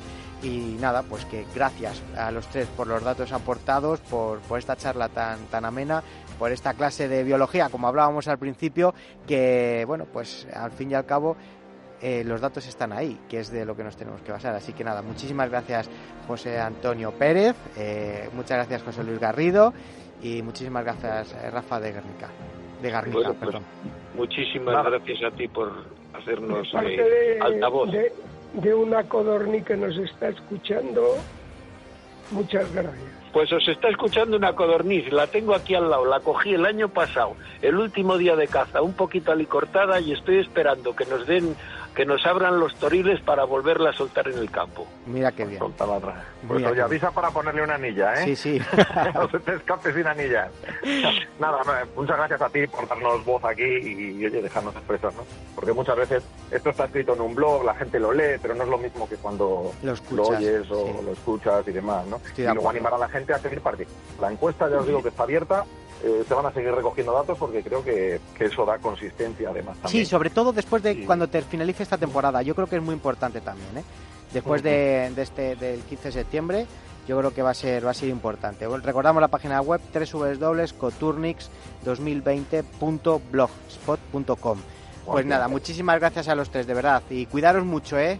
Venga, muchas gracias. Igualmente. Hasta luego. Vamos a salir al campo en breve. Venga, hasta luego. Hasta luego. Hasta luego. Adiós. El morral del cazador.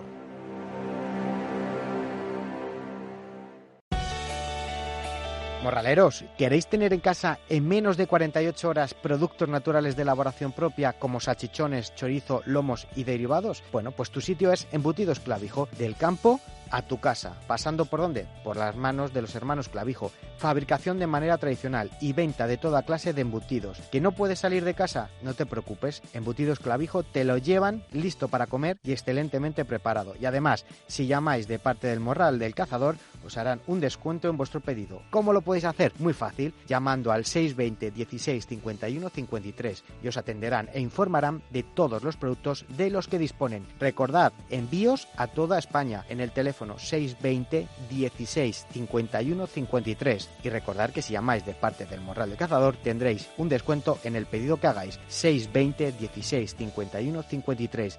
Y no te quedes sin tu lote del mejor y más natural embutido y derivados que podrás encontrar. Embutidos Clavijo, tus embutidos de confianza.